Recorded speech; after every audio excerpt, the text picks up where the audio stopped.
Vingrinājums atvērt finansiālos ceļus. Kas tev priekš tā ir vajadzīgs? Šo vingrinājumu jāpilda augošā mēnesis fāzē, un šo vingrinājumu jāveic 3 reizes katru mēnesi, jāveic augošā mēnesis fāzē, un tā 3 reizes pēc kārtas.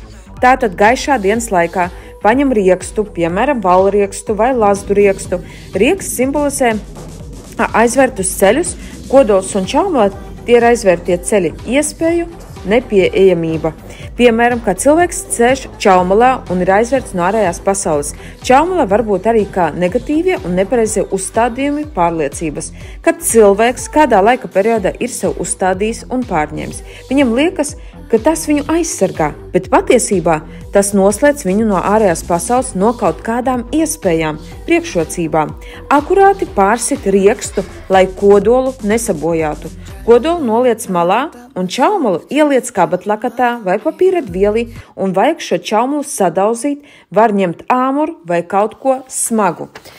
Lai čaumala būtu riktīgi sadauzīta smalki. Pie tam vajag sajust, kā tu sasit visu savus šķēršļus savā ceļā uz finansiālo plūsmu. Sasit šķēršļus uz savu finansiālo un labklājības plūsmu.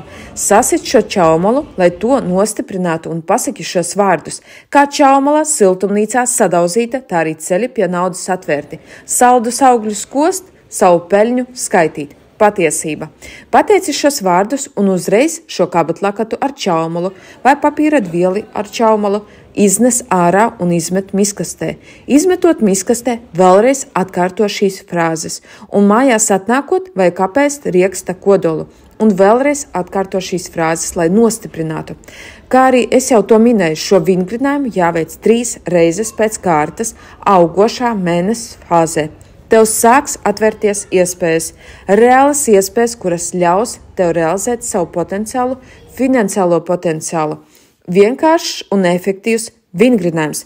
Enerģijas apmaiņai, lai tev šis vingrinājums reāli nostrādā, spied sirsniņu, spied pogu saglabāt un raksti komentāros pateicības vārdus. Tas ir obligāti jāizdara, jo savādāk tev tas vingrinājums nenostrādās. Ņemiet, dalaties un sūta šos video tālāk citiem cilvēkiem, kuriem vēlat finansiālo brīvību un atvērtus finansiālos ceļus. Aiziet, sākam sūtīt!